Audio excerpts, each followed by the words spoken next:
Hello viewers, welcome to my channel. In this video, I am going to start class 10th ICSE Metallurgy, जो chemistry का chapter 7 है। तो चलिए मेरे साथ कॉपी पेन उठा करके नोट्स बनाते हुए चलिए। एंड ऑफ द वीडियो आपके पास एक बहुत ही प्यारे नोट्स होंगे जो कि एग्जाम पर्पज से आपके लिए यूजफुल है। तो चलिए स्टार्ट करते हैं मेटलर्जी। तो मेटलर्जी सबसे पहले समझ लेते हैं some important term related to the metallurgy along with what is the metallurgy. So important terms, first thing is the metallurgy, the science and the technology which deal with commercial production of metals from their ores is known as the metallurgy. तो यहाँ पे metallurgy means extraction of the metals from the ore and from their minerals. तो यहाँ पे बात ये आती है कि मेटल का एक्सट्रैक्शन जब हम ओर से या मिनरल से करते हैं तो उस पूरी ब्रांच को यहाँ पे हम बोलते हैं मेटलर्जी। तो मेटलर्जी एक बहुत ही वास्ट ब्रांच है जिसमें लाखों एम्प्लॉयज वर्क करते हैं और करोड़ों का अरबों का टर्नओवर होता है ये। और ये बहुत बड़ी ब्रांच है जो कि हमारे लिए बहुत यूजफुल है। इसके बाद बात आती है what is the mineral. Naturally occurring compound of metals are known as minerals. Naturally जो भी मेटल्स जो भी कंपाउंड्स हमको मिलते हैं वो सारी चीजें क्या होती हैं, मिनरल्स। अब मिनरल्स और ओर में बस एक थोड़ा सा अंतर है जिसे हम समझ लेते हैं। Then what is the ore? Ores are those minerals from which metals can be extracted profitably. अब यहाँ पे बात ये आती है कि मिनरल क्या होता है। Mineral is a compound occurring naturally and also a compound occurring naturally। तो मिनरल वाले पार्ट से कोई जरूरी नहीं है कि उसे हम प्रॉफिटेबली एक्सट्रैक्ट कर सके, बट यहाँ पे ओर से हम प्रॉफिटेबली एक्सट्रैक्ट कर सकते हैं। तो यहाँ पे इस तरीके से समझ लेते हैं कि मिनरल्स तो पूरे जगह पे बिखरा हुआ है लेकिन हर जगह से हम उसे एक्सट्रैक्ट नहीं कर पाते हैं, लेकिन और उस पार्ट को हम बोलते हैं जहां से हम किसी मेटल को प्रॉफिटेबली एक्सट्रैक्ट कर सकते हैं। So that is the difference between the mineral and the ore. अब यहाँ पे बात आती है गैंग क्या होता है। So what is the gangue? The impurities of sand, clay and rocky materials associated with ore is called as a gangue. तो जब ये ओर हमारा निकलता है तो उसके साथ ओर के साथ बहुत सारी impurities just like sand, clay, rocky materials associated with ore. So these things we call the gang. So we can say that all the ores are the minerals, but all the minerals are not ore. Means सारे minerals से हम metal को extract नहीं कर सकते, but ore से हम mineral को extract कर सकते हैं। So all the ores are the mineral, but all the minerals are not ore। तो एक फ्लो चार्ट से हम यहाँ पे समझ लेते हैं एक्सट्रैक्शन ऑफ मेटल्स फ्रॉम ओर। तो यहाँ पे ओर से मेटल्स को निकालने के लिए सबसे पहले कंसंट्रेशन ऑफ ओर को अर्थ के नीचे से निकाला गया according to the reactivity of the metals.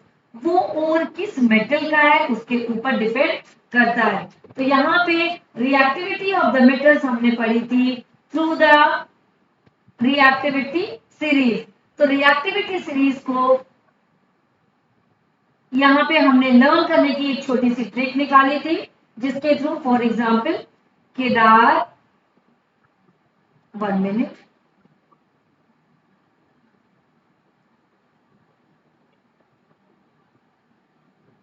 Kedarnath का माली आलू जरा तीखे नहीं सॉल्टी पकाता है। केदारनाथ का माली आलू जरा फीके नहीं सॉल्टी पकाता है। इसके बाद अब मेटल्स आती हैं according to the cost we have to arrange the metal. Copper, mercury, silver, gold. तो ये हो गई हमारी reactivity series. So according to the reactivity series sodium and potassium are the more reactive metals, mean highly reactive metals। sodium, potassium calcium, magnesium, aluminium, ये हमारी reactive metals हैं।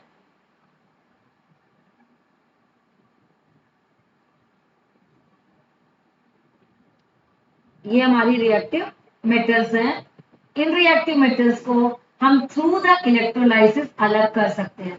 इसके बाद की नेक्स्ट कैटेगरी है जिंक, आयरन, निकल, ये सारी मेटल्स हैं मीडियम रिएक्टिविटी वाली। इसके बाद ये copper, mercury, silver, gold, these are the least reactivity इनकी आती है। तो ये लीस्ट रिएक्टिव मेटल्स हैं। तो अब यहाँ पे समझ लेते हैं कि इन मेटल्स को हम किस तरीके से एक्सट्रैक्ट करते हैं। तो first thing is the metal जो कि हमारी लीस्ट रिएक्टिविटी मेटल्स है, लीस्ट रिएक्टिव मेटल है। तो या तो उसका ऑक्साइड होगा या उसका सल्फाइड ओर होगा। सपोज अगर इसका ऑक्साइड हो रहा है, फॉर एग्जाम्पल कॉपर ऑक्साइड, यहाँ पे आ गया मर्करी ऑक्साइड, यहाँ पे आ गया सिल्वर ऑक्साइड। तो यहाँ पे ऑक्साइड्स को सिंपली हम क्या करते हैं, हीट देते हैं। हीट देने के बाद हमको मेटल यहाँ पे मिलती है। फॉर एग्जाम्पल अगर हमने यहाँ पे लिया HgO in a form of oxide, तो हमने इसको दे दिया हीट। हीट देने के बाद हमको Hg मिलेगा और ऑक्सीजन अलग होगी। और अगर यही हमारी मरकरी हमको सल्फाइड फॉर्म पे है, HgS के फॉर्म पे, अगेन हम इसे क्या करेंगे, हीट देंगे और यहाँ पे Hg, देन हमारा सल्फर अलग होगा। यहाँ पे सल्फर या तो अब हम ऑक्सीजन की प्रेजेंस में अगर हम इसको बर्न करते हैं तो यहाँ पे हमको SO2 मिलेगा और यहाँ पे HgO मिलेगा।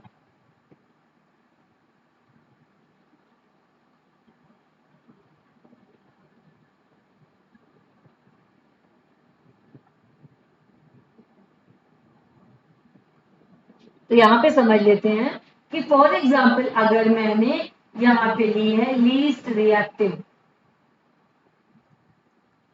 मेटल, फॉर एग्जाम्पल जैसे अभी ले लिया मैंने Hg, मान लो इसका सल्फाइड के फॉर्म पे, यहाँ पे अपन ने देखा कि ये किस फॉर्म पे है, सल्फाइड और अगर हमको इसका मिलता है तो सल्फाइड और मिला है, दैट मीन्स HgS। हमने इसको दे दिया ऑक्सीजन की प्रेजेंस में, हीट करा दिया। हीट कराने के बाद ये हमको मिलेगा HgO, then SO2 gas will be release. इसको बैलेंस कर लेंगे 3 और यहाँ पे दे दिया हमने 2, बैलेंस हो गई। अब यहाँ पे इस HgO को आगे उठाया और इसको दिया हीट, तो हमको यहाँ पे मिलेगा 2Hg प्लस O2, ये हमारा अलग हो गया। सपोज इस तरीके से अब हमने ले लिया। अगर यहाँ पे बात करें हम कॉपर की, तो कॉपर में क्या होगा, कॉपर में अगर मैंने लिया Cu2S, तो यहाँ पे दिया हीट O2 की प्रेजेंस में, इसमें यहाँ पे बनाया Cu2O, then SO2 gas will be release. इसको बैलेंस करेंगे, 3 ऑक्सीजन से बैलेंस होगी।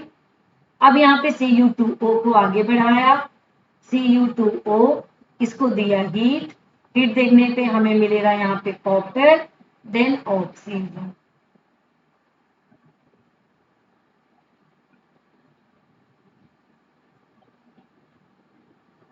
तो यहाँ पे मिला हमको ऑक्सीजन। तो कॉपर ऑक्साइड और कॉपर सल्फाइड समटाइम रिएक्शन इस तरीके से भी होती है। Cu2O है और हमको ये पता है कि Cu2S भी है। इन दोनों को अगर यहाँ पे हीट दिया तो ये डायरेक्ट बना देगा copper, than copper along with copper sulphur dioxide will be release. अब इसे बैलेंस करेंगे तो 2 हुआ, देन ये आ गया हमारे पास 6 और सल्फर आ गया हमारे पास 1। तो ये हो गई हमारी कौन सी, लीस्ट रिएक्टिविटी मेटल्स। इसके बाद अब हम यहाँ पे समझ लेते हैं कि सपोज अगर हमने ले लिया मीडियम रिएक्टिविटी मेटल्स को, तो मीडियम रिएक्टिविटी मेटल्स के लिए क्या करना पड़ेगा उसको देख लेते हैं। Medium reactivity metals that means हमारी हो गया जिंक, हो गया आयरन, हो गया, ये सारी चीजें हमारी कौन सी हो गई, मीडियम रिएक्टिविटी मेटल्स। तो medium reactivity metals for example अगर मैंने लिया यहाँ पे जिंक, तो जिंक है। तो अगर यहाँ पे मेटल्स, दो पॉसिबिलिटीज होती हैं, ये मेटल्स हमारी कार्बोनेट के फॉर्म पे मिल सकती हैं और सल्फाइड के फॉर्म पे मिल सकती हैं। तो कार्बोनेट और सल्फाइड के फॉर्म पे हमको यहाँ पे दो प्रोसेस से गुजरना पड़ेगा। फॉर एग्जाम्पल अगर मैंने जिंक की अभी बात करी, तो अगर जिंक है तो जिंक कार्बोनेट के फॉर्म पे मिल सकता है और जिंक सल्फाइड के फॉर्म पे मिल सकता है। इस तरीके से और भी मेटल्स हैं, only I am taking one example. तो जिंक कार्बोनेट है और जिंक सल्फेट है। तो अगर मेरा ओर यहाँ पे कार्बोनेट के फॉर्म पे मिल रहा है, कार्बोनेट के फॉर्म पे मिल रहा है, तो हम उसको क्या करेंगे, उसका हम कैल्सिनेशन करेंगे। थोड़ा मैं क्लियर लिख दूं, ZnCO3। और मुझे अगर जिंक का अगला ओर मिल रहा है जिंक सल्फाइड, तो यहाँ पे बात आती है कार्बोनेट ओर और सल्फाइड ओर। तो अगर कार्बोनेट के ओर पे है तो इसका हम करेंगे कैल्सिनेशन, और अगर सल्फाइड के फॉर्म पे ओर हमको मिला है तो हम इसका करेंगे रोस्टिंग। अब यहाँ पे बात ये आती है कि what is the calcination and what is the roasting. इसको अगर हम कार्बोनेट ओर को इन एब्सेंस ऑफ ऑक्सीजन जब हम हीट देते हैं तब उस प्रोसेस को हम बोलते हैं कैल्सिनेशन। रोस्टिंग कब करते हैं, जब हमारा ओर सल्फाइड के फॉर्म पे हो, तो हम इसको प्रेजेंस ऑफ ऑक्सीजन, इसको हम हीट देते हैं, तो उस प्रोसेस को हम बोलते हैं रोस्टिंग। तो यहाँ पे आगे इसको हम समझते हैं। अब यहाँ पे बात आती है कॉमन ओर्स ऑफ मेटल्स। तो मेटल के कोई कॉमन ओर कौन कौन से हैं उसको अब हम यहाँ पे समझ लेते हैं। तो कॉमन ओर ऑफ मेटल्स, तो कॉमन ओर में हेमेटाइट, हेमेटाइट का फॉर्मूला Fe2O3। मैंने पहले भी बोला है, कॉपी पेन ले लीजिए और मेरे साथ साथ इन ओर्स के नेम को नोट करते चलिए विथ फॉर्मूला। सो हेमेटाइट, अब हमारे सिलेबस में हमें 3 मेटल्स के ओर की स्टडी करनी है। First one the iron, second one the aluminium and third one the zinc. तो अब यहाँ पे आयरन की बात आती है, तो आयरन के लिए होगा हेमेटाइट Fe2O3। अगला ओर है आयरन का limonite Fe2O3.3H2O, then magnetite Fe3O4, ये हो गया हमारा magnetite. Then ores of the aluminium, aluminium के ओर्स हैं। एल्यूमिनियम के बारे में तो हमें डीप स्टडी करनी है क्योंकि एल्यूमिनियम का एक सेक्शन ही हमें यहाँ डीपली पढ़ना है। Next, so there are the ores of the aluminium. First one the bauxite. Bauxite formula is Al2O3.2H2O. Then cryolite Na3AlF6. बार बार बोलते रहेंगे तो ये फॉर्मूलाज आपको लर्न हो जाएंगे। Cryolite Na3AlF6 and feldspar KAlSi3O8। अब यहाँ पे next ore of the zinc है, इस फॉर्मूले को लर्न करना है तो कमेंट बॉक्स में मेरे साथ साथ इनको लिखते हुए चलिए। नेक्स्ट है जिंक ब्लेंड ZnS, देन है कैलेमाइन ZnCO3, देन जिंसाइट ZnO। तो ये हो गए हमारे फॉर्मूले। अब यहाँ पे देखते हैं common steps of metallurgical operation. पूरी की पूरी मेटलर्जिकल ऑपरेशन करने के लिए हमें किस किस स्टेप से होकर के गुजरना पड़ता है, मीन्स एक ओर से हमको किस तरीके से हम प्यूरिफाई मेटल्स को निकाल सकते हैं। तो यहाँ पे हमें 3 स्टेप्स से होकर के गुजरना पड़ेगा। 3 स्टेप्स क्या क्या है वो हम थोड़ा समझ लेते हैं। पहली चीज है concentration of ores. Concentration ore में हम ओर का कंसंट्रेशन करते हैं। Then second one is the reduction of the metal oxide. अभी मैंने बताया कि अगर मेरा ओर मुझे कार्बोनेट के फॉर्म पे मिला है और सल्फाइड के फॉर्म पे मिला है, नाइट्रेट के फॉर्म पे भी यहाँ पे मिल सकते हैं, तो इन ओर को first we have to change in a form of oxide, क्योंकि ऑक्साइड से मेटल्स का एक्सट्रैक्शन बहुत आसान हो जाता है। तो कार्बोनेट, सल्फाइड, नाइट्रेट जो भी हमको यहाँ पे कंपाउंड्स मिलते हैं उनको हम पहले ऑक्साइड के फॉर्म पे बदल लेते हैं, उसके बाद हम उसको एक्सट्रैक्ट करते हैं। Then third step is the refining और प्यूरिफिकेशन ऑफ मेटल्स। तो प्यूरिफिकेशन ऑफ मेटल्स यहाँ पे करना पड़ता है। तो first process I am taking here concentration of ore. तो पहली चीज कंसंट्रेशन ऑफ ओर क्या होता है, मीन्स हमने अर्थ के अंदर से ओर को बाहर निकाल लिया। ओर को बाहर निकालने के बाद ओर के साथ हमने पहले भी डिस्कस किया है कि ओर के साथ बहुत सारे इम्प्यूरिटीज होती हैं जिसे हम गैंग बोलते हैं। फॉर एग्जाम्पल सैंड हो गया, रॉकी मटेरियल्स हो गया, ये सारी चीजें वहां पे मिली हुई होती हैं। तो इनको हमको अलग करना होता है। पर समटाइम्स क्या होता है, एक ओर पे मोर देन 2 और 3 डिफरेंट कंपाउंड्स वहां पे हमको इंक्लूडेड मिलते हैं, तो उसके हमको किस तरीके से सेपरेट करते हैं, ये फर्स्ट स्टेप है concentration of ore. The concentration of ore depend upon the nature of the ore, impurities present. पहली चीज हम हमको कंसंट्रेशन की प्रोसेस हम कौन सी अप्लाई करेंगे, it's depend upon the nature of the ore के ऊपर ये डिपेंड करता है। तो अब यहाँ पे कौन कौन सी मेथड है, पहली चीज अपन देख लेते हैं हाइड्रोलिक वॉशिंग और gravity separation method. Second one is the froth flotation method, third one is the magnetic separation method and fourth one is the leaching method. तो पहली चीज अपन को देखना है हाइड्रोलिक वॉशिंग और ग्रेविटी सेपरेशन मेथड। तो चलिए सबसे पहले समझ लेते हैं कि ये मेथड क्या होती है। इसमें क्या किया, ओर को हमने बाहर निकाला और उसको क्रश किया बहुत अच्छे से। हमने उस बड़े बड़े पार्ट्स को छोटे छोटे पार्ट्स में उसको हमने तोड़ दिया। तोड़ने के बाद इस ओर को हमको क्या करना है, यहां से हम उसको इंटर करते हैं। ये डायग्राम दिया हुआ, यहां से हम उस ओर को यहाँ पे इंटर करेंगे। इंटर करने के बाद यहां से हमने दे दिया वाटर की फ्लोइंग सप्लाई। तो वाटर की फ्लोइंग सप्लाई दिया और ओर यहाँ पे फ्लो होता हुआ नीचे की तरफ आएगा। तो यहाँ पे हमने देखा कि यहाँ पे ये खांचे बने हुए हैं, इनके ऊपर ये हमारे जो हैवी पार्टिकल्स हैं वो यहाँ पर आकर के स्टक हो जाएंगे। उसके बाद जो हमारे छोटे पार्टिकल्स हैं वो आकर के नीचे हमारे यहाँ पे इकट्ठे होंगे, इस पार्ट में हमारे वहां पे इकट्ठे होंगे। So heavy particles stuck here only, और जो छोटे पार्टिकल्स हैं वो नीचे आकर के अलग हो जाएंगे। तो crushed ore is washed against stream of water on vibrating grooved sloping table. यहाँ पे ग्रूव्ड स्लोपिंग टेबल बनी हुई है।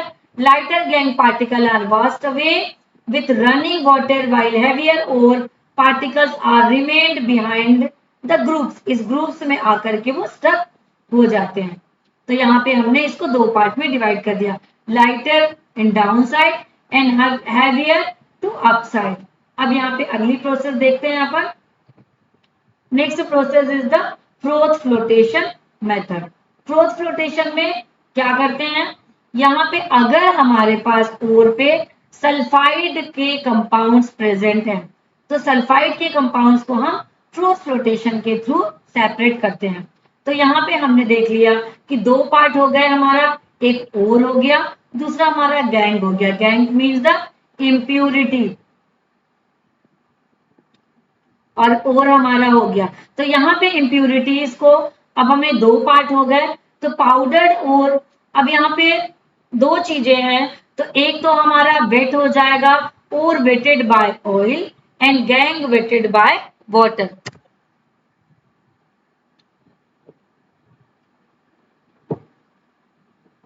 और हमारा wetted by the oil and the gangue wetted by the water. यहाँ पे ये दोनों इससे ये भीग जाते हैं, गीले हो जाते हैं। अब यहाँ पे पाउडर्ड ओर पे हमने डाला क्या, ओर पे साथ पाइन ऑयल डालते हैं क्योंकि ऑयल की जरूरत है, वाटर की जरूरत है। और ethyl xanthate is taken in container, container में डाला और थ्रू द एयर हम यहाँ पे फ्रोथ फ्लोटेशन करते हैं। तो यहाँ पे देखते हैं कि ये जो हमारा झाग है, इस झाग के थ्रू हमारा यहाँ पे आ जाता है और नीचे हमारा आ गया गैंग, जिसको हम सेपरेट कर लेते हैं। तो ये हो गई हमारी फ्लोथ फ्लोटेशन। अब अगर हमारे ओर पे मैग्नेटिक प्रॉपर्टीज की इंप्योरिटीज है जस्ट लाइक आयरन, तो वहां पे हम यूज करेंगे मैग्नेटिक सेपरेशन। ये मैग्नेटिक सेपरेशन क्या है इसको समझ लेते हैं। यहाँ पे ये मैग्नेट बेल्ट जो है वो मूव करता रहता है। ओर का पाउडर्ड फॉर्म हमने यहां से इंटर कर दिया, यहां से इंटर करने के बाद ओर हमारा आया और इस बेल्ट पे ओर हमारा मूव करेगा। अब जिस ओर के पार्टिकल पे, जिस ओर के पार्ट पे हमारे आयरन मैग्नेटिक प्रॉपर्टीज की इंप्योरिटीज अगर प्रेजेंट है, तो इंप्योरिटीज यहाँ पे इसके यहाँ पे आकर के गिलेगी, क्योंकि हमारे मैग्नेटिक प्रॉपर्टीज मीन्स आयरन का बिहेवियर होता है वो मैग्नेट से आकर के स्टिक होता है, तो यहाँ पे आगे गिरेगा, लेकिन नॉन मैग्नेटिक प्रॉपर्टीज के ओर हमारे यहाँ पे ही आकर के गिर जाएंगे, तो हम इसको यहाँ पे सेपरेट कर लेते हैं। नेक्स्ट आता है leaching. It is method of converting the metal into its soluble salt by treating the concentrated ore with a solution of suitable chemical. Suitable chemical का solution यहाँ पे देते हैं जिससे कि मेटल जो है soluble salt में convert हो जाए. This leave behind the insoluble impurities. तो यहाँ पे अगर सपोज हमने ले लिया बॉक्साइट, तो impurities is released by the 45% NaOH. यहाँ पे अगर इस बॉक्साइट पे इम्प्योरिटीज हैं तो वो हमारे पास 45% कंसंट्रेशन का हम NaOH देते हैं, तो यहाँ पे हमको मिल गया sodium aluminate NaAlO3 along with sodium aluminate, water के पार्टिकल्स यहाँ पे अलग हो जाते हैं।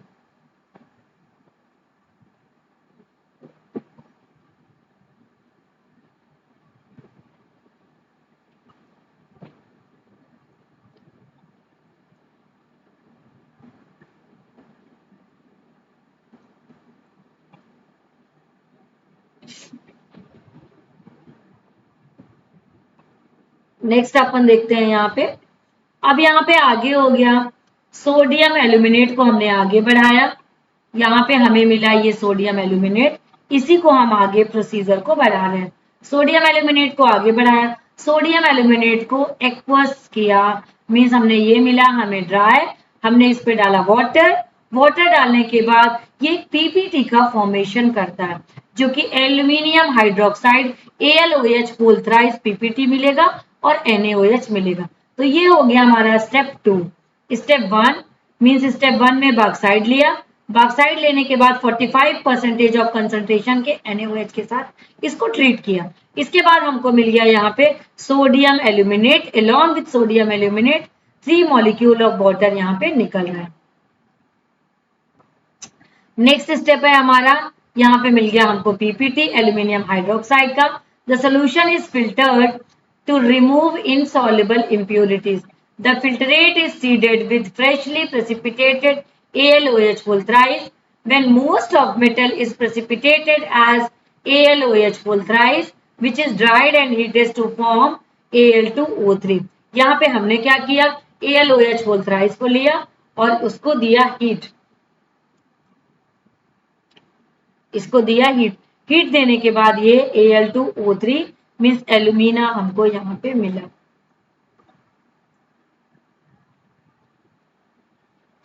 Differences between the calcination and the roasting. अब यहाँ पे अपन ने देखा था कि अगर हमारे पास मीडियम रिएक्टिविटी मेटल्स अगर कार्बोनेट के फॉर्म पे हमको मिलते हैं, अगर हमको किस फॉर्म पे मिल रहे हैं, कार्बोनेट के फॉर्म पे मिल रहे हैं, और मिल रहे हैं यहाँ पे सल्फाइड के फॉर्म पे, तो अगर कार्बोनेट के फॉर्म पे है तो हमें कैल्सिनेशन करना पड़ेगा, सल्फाइड के फॉर्म पे है तो हमें रोस्टिंग करना पड़ेगा। तो calcination in absence of oxygen, जब हम इसे हीट देते हैं तो उस प्रोसेस को बोलते हैं कैल्सिनेशन, और इसे जब हम प्रेजेंस ऑफ एयर पे हम इसको प्रेजेंस ऑफ ऑक्सीजन पे हम इसको हीट करते हैं तो उस प्रोसेस को बोलते हैं roasting. In this CO2 is given out, carbonate हमेशा CO2 के फॉर्म पे बाहर आएगा, सल्फाइड हमेशा SO2 के फॉर्म पे बाहर आएगा। रिडक्शन ऑफ मेटल ऑक्साइड, तो अब यहाँ पे समझ लेते हैं what is the reduction of metal oxide. The method of reduction depend upon the position of metal in reactivity series. The common methods employed are use of reducing agent like coke and carbon monoxide by electrolysis and by heating alone. तो ये process है जिसे हम यहाँ पे use करते हैं। Reduction of using Coke and carbon monoxide. अब यहाँ पे रिडक्शन अगर हम कर रहे हैं मीन्स अगर हमको ऑक्साइड है तो ऑक्साइड के फॉर्म पे है तो हम इसको ऑक्सीजन को निकाल के हमको ये मेटल निकालनी है। तो अगर हमको ये carbon then carbon monoxide both we work here. ZnO को हमने कार्बन की प्रेजेंस में बर्न किया तो हमें मिला zinc and carbon monoxide. PbO को कार्बन की प्रेजेंस में गर्म किया तो यहाँ पे हीट दिया, मिला हमें लेड एंड कार्बन मोनोऑक्साइड।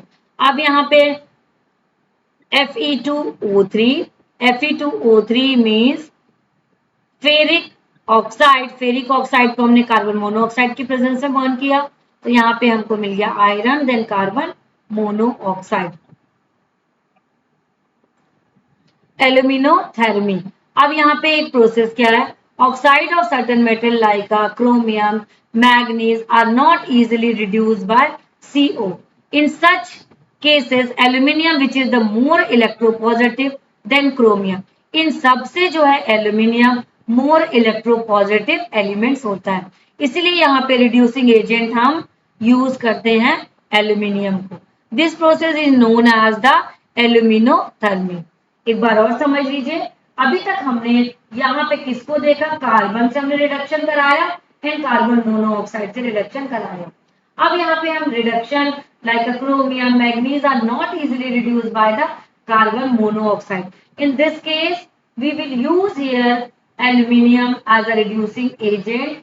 तो इस किसके लिए करते हैं हम, क्रोमियम और मैग्नीज के लिए करते हैं। It is carried out in fire clay crucible. Here the charge is a mixture of metal oxide and aluminium powder. This is ignited with the help of magnesium wire embedded in magnesium powder and BaO2 mixture. तो यहाँ पे इस तरीके से हम reduction करते हैं। अब आगे बात आती है इलेक्ट्रोलिटिक रिडक्शन। इलेक्ट्रोलिटिक रिडक्शन वो मेटल्स जो हाईली रिएक्टिव होती हैं तो इनको हम इलेक्ट्रोलिटिक रिडक्शन करते हैं। फॉर एग्जाम्पल अगर बात कर ली जाए NaCl की, इसको हम मोल्टन स्टेट में चाहे चेंज करेंगे या तो एक्वस पे बदल लेंगे। कैथोड एनोड लगाया, अब यहाँ पे Na+ और Cl- हुआ तो Na+ हमारा कहाँ जाएगा, कैथोड में, और Cl- हमारा जाएगा एनोड में, और उसे हम अलग अलग यहाँ पे एक्सट्रैक्ट कर सकते हैं। Reduction of heating. तो रिडक्शन ऑफ हीटिंग किसका हो सकता है, जो कि लेस रिएक्टिव मेटल्स हों। लेस रिएक्टिव मेटल्स पहले भी समझ लिया है, लाइक यहाँ पे HgS और दूसरा है HgO। HgS को चेंज किया हमने पहले HgO के फॉर्म पे, देन HgO को अब हमने चेंज किया यहाँ पे मरकरी के फॉर्म पे।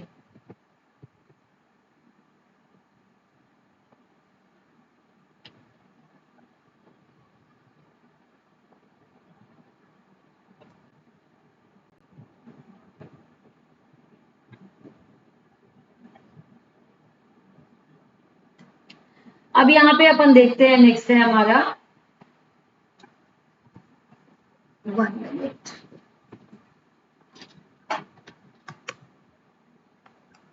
नेक्स्ट अपन देखना purification of refining of metal. तो यहाँ पे जो मेटल हमको मिल रही है उसका हम प्यूरिफिकेशन किस तरीके से करते हैं ये अपन देख लेते हैं। तो प्यूरिफिकेशन, जो भी मेटल्स हमको मिली इन सारी मेटल्स का अब हमको करना पड़ता है purification. So metal obtain by the different reduction process are associated with some impurities. तो इन इम्प्यूरिटीज को हमको किस तरीके से निकालना है, nature of the metal, it depend upon the nature of the metal, nature of the impurities also, then purpose of which metal to be used. The common methods employed are distillation, oxidation, liquefaction, poling, electrolytic refining। इन सारी metal से हम क्या करते हैं, इन सारी process से हम इसको अलग करते हैं। तो पहली चीज आती है हमारी distillation. This method is used for metal like a zinc, cadmium, mercury which vaporise easily. तो हम इसे डिस्टिलेशन करेंगे, इन मेटल्स को वेपोराइज करेंगे और इसको हम इम्प्यूरिटी से अलग कर लेते हैं। This is the method to impure metal is heated in the vessels. इसको हम वेसल्स में हीट करेंगे और इसकी वेपर्स जो उठेंगे कंडेंस करके हम उसको अलग कर लेंगे। The metal form vapour which are the condense separately in a receiver. The non volatile impurities are left behind the first vessel. Next is the oxidation method. The method is employed where the impurities can be oxidized more easily than the metal itself. तो यहाँ पे अपन ये हमारी यहाँ पे main point है जो यहाँ पे हमको यूज करना है. Air is passed through the molten metals which oxidize impurities like carbon, phosphorus, As, etc. is their volatile oxides which are taken removed the pure metal in left behind. इस तरीके से भी हम इसको ले सकते हैं.